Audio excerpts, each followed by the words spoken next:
Amahoro cyane, ni Guardian T, ndi Nestor, ndi ethical hacker, nkongera nkaba n'umushakashatsi mu bijyanye na cyber security na electronic engineering. Nk'uko tumaze iminsi tubivuga, natanga amatuto atandukanye, nagiye ngira ku bijyanye n'ukuntu umuntu ashobora kugira hacking lab. Ubu hageze rero ko dutangura icyo navuga ati pratique. Uyu munsi rero turaza kurabira hamwe ukuntu mu buryo bumwe bwo gushobora guhakinga wifi. Aha turaza gukoresha uti bita AirClack NG, ni uti iza mu na Kali Linux, kandi iyo uti irashobora gucrackinga ama wifi, ubambe crackinga key za wifi, kuvuga password. Muri icyo gihe rero tuza kurabira hamwe ubu n'uburyo bumwe, hari ubundi buryo bwinshi nzoshishikara ndabereka, nk'uko ni kuvuga muri iyi seri nzokurikiza uburyo butandukanye bw'ukuntu ushobora guhakinga wifi. Reka dutangure dukoresheje Kali Linux. Ni kuvuga ibintu byose nza gukoresha, ama uti yose nkoresha nayiwanje, amarutere yose nza gupimira ko nayiwanje. Birabujijwe ko ukoresha wifi y'umuntu, birabujijwe cyane kuko gukora ikintu kugira penetration testing kuri appareil mu cyangwa kuri system y'umuntu atarusha ufise bihanwa n'amategeko. Urashobora gufungwa mbere ukanafungwa n'ubuzima bwawe bwose bivanye n'ingorane uba wateje. Muri icyo gihe rero uwo bikora wese bagerageza gupimira kuri router yiwe, atari gupimira kuri router z'abandi. Nacyo gituma avant yuko nabibabwiye ari byiza kugira laboratoire, ni kuvuga testa ibintu byose avant yuko ubilansa hanze. Za Kali Linux rero niyi ndinjiyemo. Ikintu cya mbere nkoresha, murabona iyi mashi iyi Kali Linux nkiri kuri internet, niri connecte, banagerageje kwiconnecta na wifi, banakatani imwe ndi connecte kuri yo.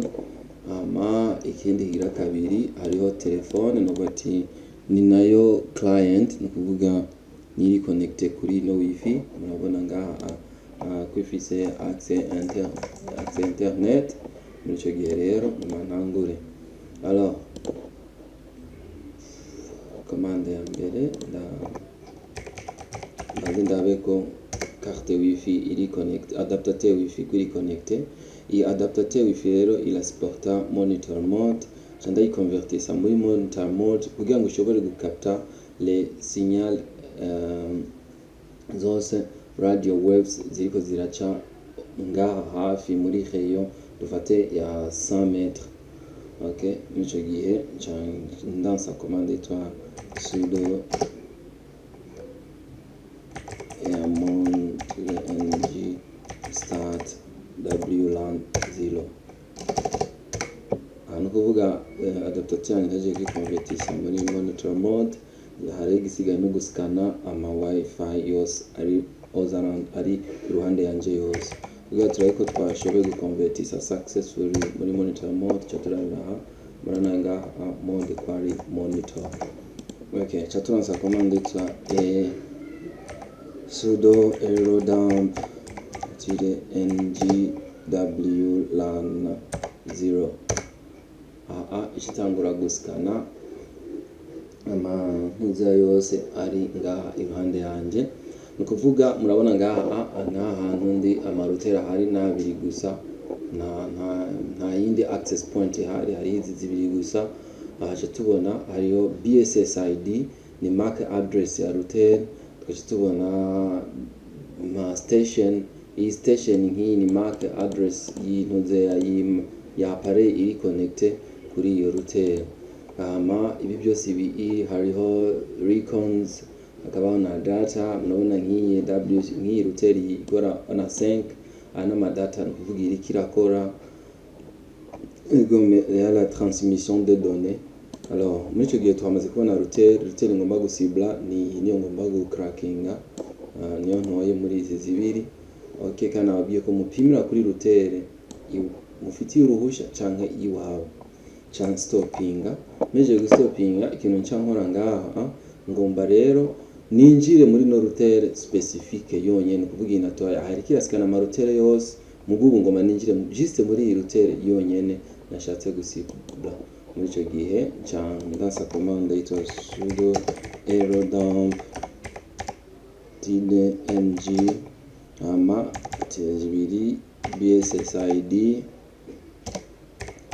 rero ni MAC address y'iyi router nashatse kwinjiramo, ni kuvuga ni ya mbere nca ndayikopi no MAC address meje kwikopia ndayizana aha nkayishira aha MAC address pass nkaja nkurikiza na channel ni channel ngaha channel 10 naona ko ari channel 10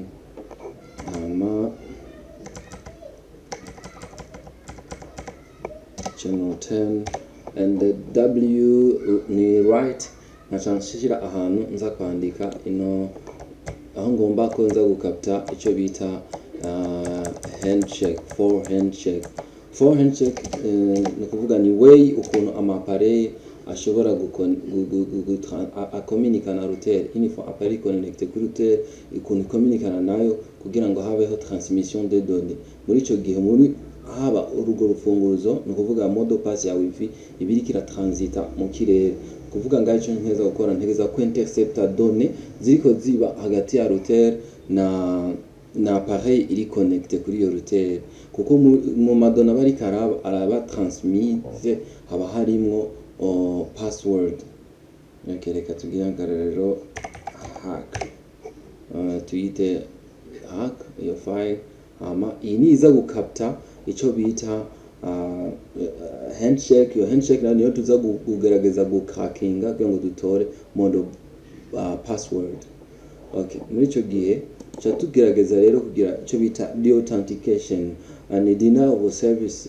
Denial of service ni way yugubuza access nimwe kuri internet, umuntu wese agira nukuvuga appareil ziri connecté ntigira access. Muri ico gihe cha tu déconnecter appareil zose ziri connecté kuri iyo router quelques secondes hama tunge tuziconnecte. Muri uko kuyideconnecta no kuyiconnecta tuzodutoya file irimwo mode pass. Naje turanza commande yitwa aeroplay ng, iyo ni idufasha MAC address tujue nyandi ya router.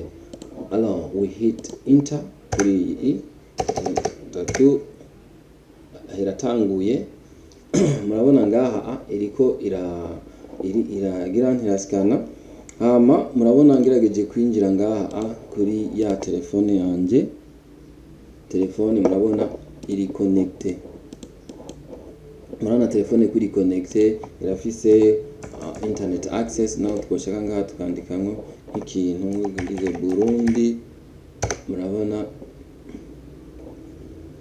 irerekana yuko iri connecté kuri internet. Murabona amadone Burundi byo kosheshe ngize zaje. Muri ico gihe rero nkamara kugira denial of service i deauthentication ica yideconnecta quelques secondes. Maze kuyideconnecta muza kuca tubona twamaze gukapta handshake ngaha ya fait the cracking. Muri ico gihe I'm hitting enter. Maze kugira uko urabona ngaha ikira lancer the package sending the authentication ni ira deconnecte ya telefone. Irikira ideconnecta murashobora kuraba ngaha kuri ya telefone. Cette fois-ci muzosanga ta access internet ihari. Murabona nta access internet igihari, ariko tugarutse aha tuca tubona ya WPA handshake. Iyi file niyo dukeneye tuza kuyiraba ahantu twasitotse, niyo cha tugerageza gucrackinga turabe ko dutoramo password. Tumaze gutora iyi WPA handshake cha stoppinga attack zacu. Ya attack tweko turagira denial of service cha stopping. Nukuvuga infant stopping denial of service i deauthentication. Muri ico gihe ncangira access internet ya telefone cangira kandi ikiconnectako. Muravye ngaha murabona ya telefone yongeye kandi kugira wifi rafise access internet bana kuri connecte. Aha no kuvuga ama appareil yose ari connecte kuri router ndashobora kuya deconnecta uko ngomvye umwanya wose nshatse ku buryo atanumwe ashobora kugira access internet ntabishatse. Okay, muri ico gihe rero ngaha hasigaye ko turansa commande idupermeta gucrackinga mot de passe. Okay, aha ico tuzokoresha ikintu bita dictionnaire. Iyo dictionnaire nayo ni iyi aro dictionnaire ijana na Linux akaba n'iyindi ama dictionnaire ushaka kuyarondera kuri internet cyangwa ugacrea dictionnaire yawe. Ndashobora kuzobereka ukuntu ucrea dictionnaire yawe hama ugashobora gucrackinga ama wifi key zama ukeneye. Okay, muri ico gihe rero cha turansa commande dupermeta gucrackinga ino ni sudo aircrack. Nabwiye ko dukoresha aircrack ng. Muri ico gihe zakoresha word list ya file nababwira tuza ku ngenda yibereke cd desktop lc. Okay, ngaha tugiye muri cd hackme muri file yitwa hackme tukagira ls. Murabona aya file yatoye hack. Iyi niyo file irimwo password. Aha password ibiri muri hexadecimal. Muri ico gihe tugerageza kuyicracking kugira ngo ije muri numerique, ije muri mode dushobora kuyisoma, dushobora kuyibona. Kuko wifi kuno zikorwa amarouter ukuntu akora bivanye na system de sécurité abafise, hariho uburyo murazi ko router ishobora kuba protege na WEP, WPA, WPA2 ubarakoze na WPA3.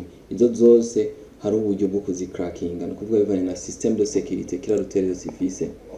Sawa, tuhamaze kuransa rero ino ntuza yacu, ukuvuga ha file dufise ni ngaha hack one dot niyo tuzo turamplaça ni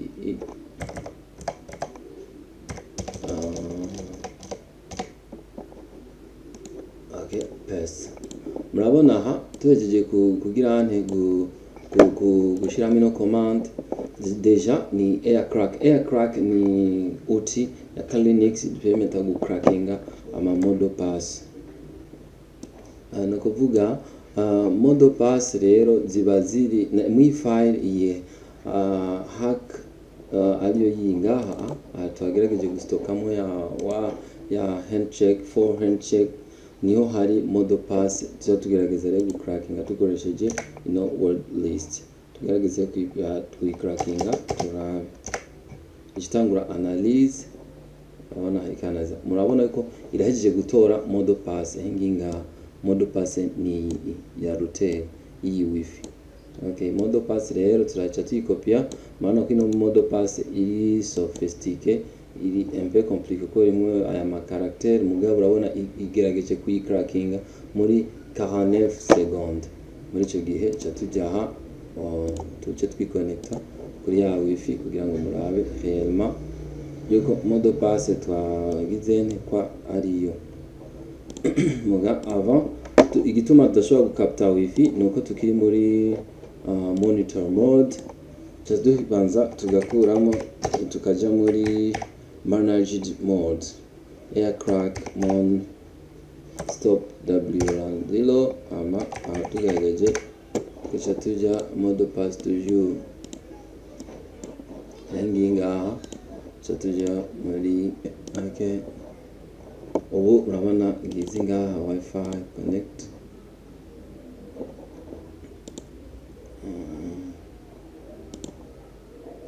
Connecting. Okay, mot de passe dushiremo ya yindi imetwa cracking connect. Murabona ko turi connecte kuri no router parce que mot de passe twa crackinze niyo. Okay, murabibonye rero ukuntu ushobora gucrackinga wifi ya any network. Any wifi yose murashobora kuyicrackinga umwanya mutoya. Murakoze cyane. Novuga nti yuko igikuru ngaha nugira ngo tuzoshobore kuraba à la fin imaze kwereka ama série yose ukuntu umuntu ashobora gucrackinga any wifi, how to hack any wifi. Munyuma tuca turaba ukuntu dushobora kwikingira, dushobora kwikingira attacks zivuye hanze kugira ngo twiprotege ntidushobore kuba Act. Murakoze cyane.